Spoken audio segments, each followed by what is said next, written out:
بسم اللہ الرحمن الرحیم۔ خطبہ غدیر کا چوتھا حصہ۔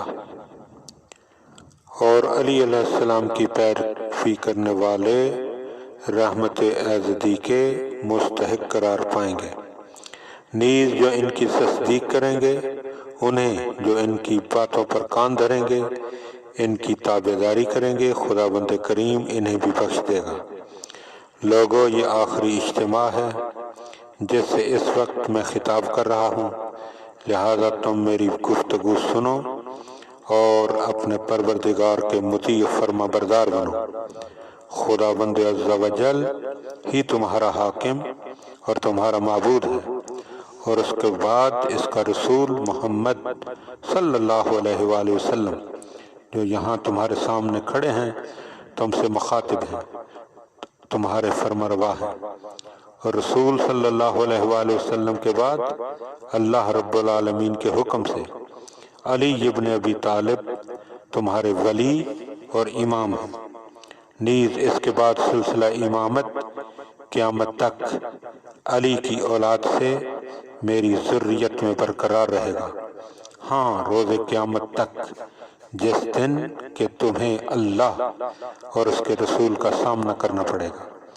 یاد رکھو، حلال خدا کے سوا کوئی چیز حلال نہیں، اور جس چیز کو اللہ نے حرام قرار دیا ہے پس وہی حرام ہے۔ اور یہ حقیقت ہے کہ پروردگار عالم نے مجھے حلال و حرام کے جملہ قواعد و ضوابط سے آگاہ فرما دیا ہے، اور میں نے تمام فیصلے کتاب خدا حلت و حرمت کے خدائی قانون کی روشنی میں کیے ہیں۔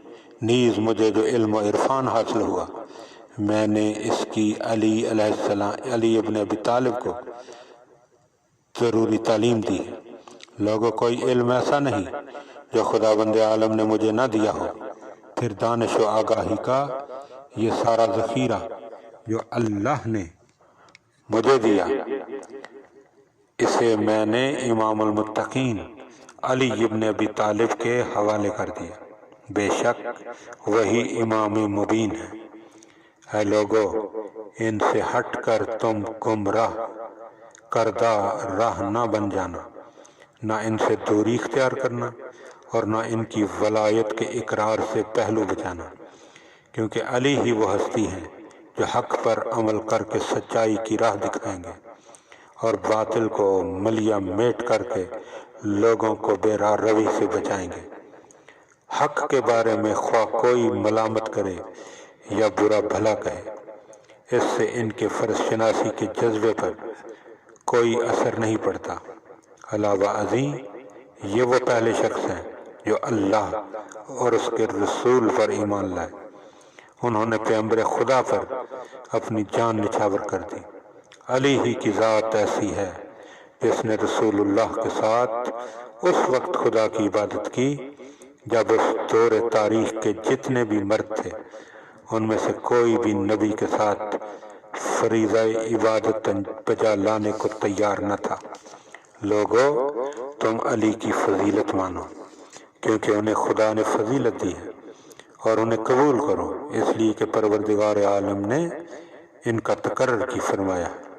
اے لوگو، علی اللہ کی جانب سے امام ہے، جو کوئی ان کی ولایت کا منکر ہوگا تو نہ اس کی توبہ قبول ہوگی اور نہ حق اس کی مغفرت کرے گا۔ ہاں، یہ طے ہے کہ پروردگار عالم نے علی کے بارے میں جو حکم دیا ہے، اس کی خلاف ورزی کرنے والوں کے ساتھ داور محشر کا یہی سلوک ہوگا کہ وہ انہیں بد سے بدتر اور نہ ختم ہونے والے عذاب میں مبتلا فرمائے گا۔ پس اس معاملے میں ڈرتے رہو، دیکھو کہیں اس کی مخالفت مول لے کر آگ میں جلنے کا سامان نہ کر لو، اور وہ بھی ایسی آگ کہ جس کا ایندھن آدمی اور پتھر ہو، اور جو حق کا انکار کرنے والوں کے لیے دہکائی گئی ہو۔ سورہ بقرہ آیت نمبر 24۔ اے لوگو، انبیاء ما سبق کو میری ہی بشارت دی گئی تھی۔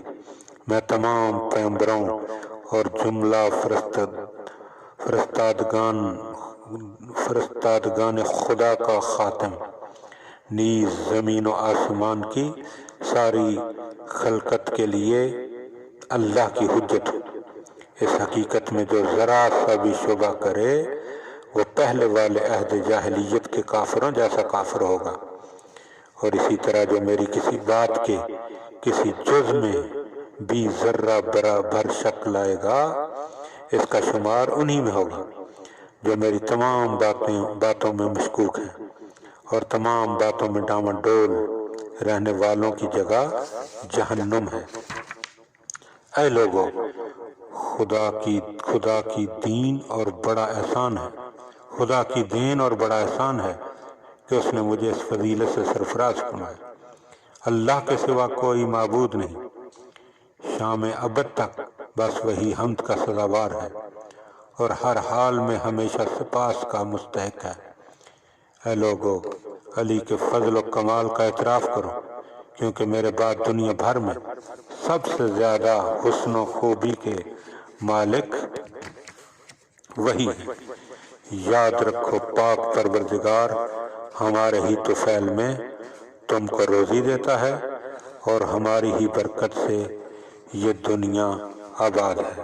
اللہم صلی علی محمد و آل محمد۔